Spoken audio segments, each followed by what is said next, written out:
So the Knicks officially fall at Madison Square Garden in New York to the Indiana Pacers in Game 7 here. So I'm going to give you my thoughts here on this game. I wanted to just say, before I really continue with this video, shout out to the Indiana Pacers. Very bright future ahead of that team. Most of the core of their team is young. They have a good mix of young and veterans like them. Like they got McConnell, Siakam, some of the older guys, and you got like Obi Toppin and Tyrese Haliburton, who's an emerging superstar in the NBA for sure. He was absolutely, amazing tonight. Just an overall great playmaker, and he can score at will, and he can score efficiently. I can't say the same for Jalen Brunson, because in this game, a lot of people will make excuses that, they were ravaged, the Knicks were ravaged with injuries. But let's call it spade to spade here, folks. The Knicks did not show up in this game. There's a saying, and it's called next man up. That there was no next man up mentality in this game. Everyone looked like they were playing because they knew they were going to lose. Sometimes you just can't, not sometimes, all the time. Why would you ever have that mentality? And clearly they were defeated before the first tip. You could tell their body language. They weren't confident at all when they were playing. And they just looked overwhelmed. They looked outmatched. They looked defeated. And a team that shows signs of weaknesses is going to get bit by a team with that killer instinct. And the Pacers, I guess they have that killer instinct because they took advantage of this pretty injured Knicks team and ran away with it. I am not going to make any excuses for the New York Knicks in this game at all.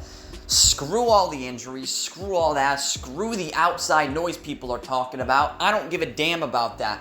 Next man up mentality, they did not show any of that whatsoever during this game. And they're losers. They are playoff losers. And a lot of people will talk about Jalen Brunson. He had to carry the team because his team was, was decimated with injury in the playoffs, and it wasn't fair, man. He didn't get a fair shake. Just you wait next year till they get Randall and all these other scrub fucking players back. They're not going to do shit in the playoffs next year either. If they make it to the conference finals next year, I'll delete my YouTube channel. Because they're not going to do that. They will not make the conference finals. This team's not good enough. Hartenstein's leaving. Burks is going to leave. I think there's a couple other role players that have expiring contracts that are not going to re-sign with the Knicks because they're going to get much, much more money for much better teams. So, Hartenstein, gone. Alec Burks, who was probably the best player on the floor for the Knicks, gone. I think there's 2 or 3 other role players gone. They're all gone. No, why would you want to re-sign with this team? Because there's no future with this team. Randall getting older. Brunson's just about to enter his peak, and he's not even really he's the number one guy. When Jalen Brunson is your number one scorer, your number one player, there's no way you win a championship because he is not a superstar player. He's a star player, but he's not an X factor. He doesn't make that much of a difference when he's on the court. He doesn't make a difference, that is too big when he's on the floor. You don't feel his impact all that much when he's on the floor. Sure, he's a good scorer, even though in the playoffs he has shown time and time again he is not an efficient scorer. He is a volume scorer. He has to shoot 30 times to get 35, 45 points, which is not efficient and is a losing formula. In this game, he played like shit. He shot like 30%, and he looked overwhelmed. He looked outmatched, and then he got hurt.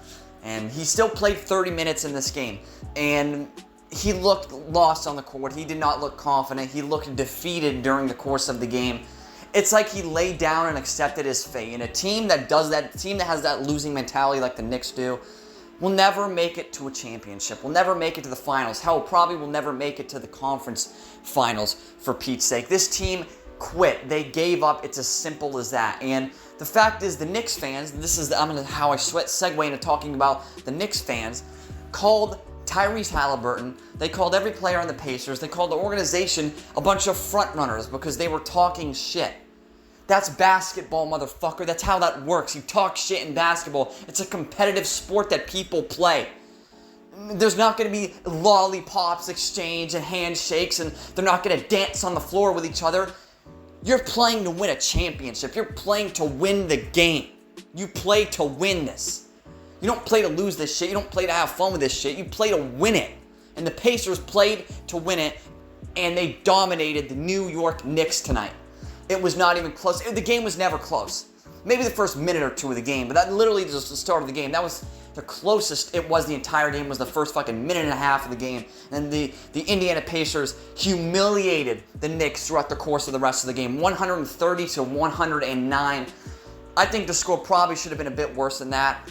I was honestly, after the first half, I was expecting like 160-something to 90-something because they were getting killed. I mean, defensively, they sucked. They were horrible on defense. It was awful. They were all over the place. They looked lost. And once again, people will blame them, blame, the injuries, how, they're so ravaged with injuries. They've been destroyed by these injuries. And, that's why they were losing, because their best players were not on the court because they were hurt, damn it. Well, once again, it's next man has to step up, has to make an impact, has to make a play for the team. It's playoff basketball. That is what it is. It's who wants it more. And the Knicks, they looked like they were defeated before, the ball was even tipped off. And when you have that mentality, you'll never win shit. You're never going to win shit. The Knicks are a losing team, and Jalen Brunson being their number one option will lead to them losing in the first and second round every single year. They'll never win a championship with Julius Randle, and they'll never win a championship with Jalen Brunson. That is your 1-2 punch. I mean, I'm surprised they even make the fucking playoffs with that team. Jesus Christ, because they had multiple players step up this year, because once again, that next man up mentality, and they did well in their roles. They did their job, like DiVincenzo, who played a fucking great game. Josh Hart, who, was playing really well, showing some, heart and soul out there, leaving it all on the floor, unlike every one, of his teammates. Jalen Brunson, who just gives me the vibes he's a total fucking loser. This guy, I mean, he folded in this game. He shot 30-something%. He looked like a bum out there. I'm sorry to tell you the truth, folks.